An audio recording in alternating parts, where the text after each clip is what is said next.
So, a question I continue to see coming up again and again is why Black women aren't married, why they can't get married, why they can't seem to find good men. It's just like an ongoing conversation. And truthfully, I think one of the reasons is quite simple.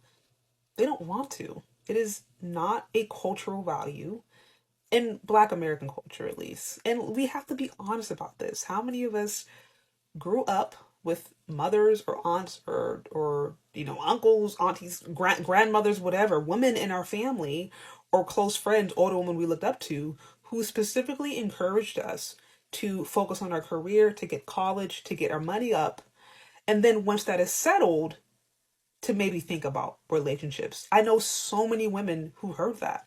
And so I think Black women, or one major reason Black women aren't married is because they don't want to be married. It's not a cultural value. And then by the time they do start thinking about getting married, they're generally a little bit older. They may have a baby or two. And quite frankly, it just becomes a little harder to navigate the dating and mating market as you get older and as you have kids. Not to say you can't find love, you absolutely can. But at that point, you might have to sacrifice some of your standards or modify your standards, and not very many women are willing to do that. And so this is, I think, where the tension comes in when you have the naturally hypergamous nature of women that starts to kick in as they get older.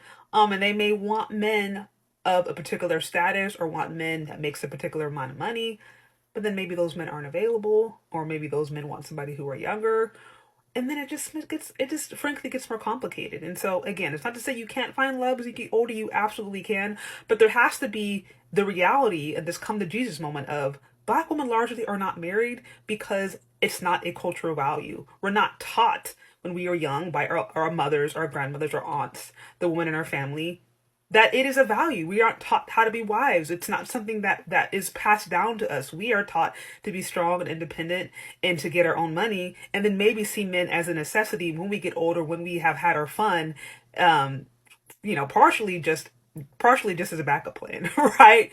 But not as like, hey, this is a fundamental aspect of femininity, learning how to raise a family, learning how to get along with a man. That is not taught to us as Black American women. And so if that's something that we want to change, then we absolutely can, but we have to be honest about a narrative that has been going on for decades, that we don't need these men. We can do bad all by ourselves. And unfortunately, as I always say, many of us actually are doing bad by ourselves.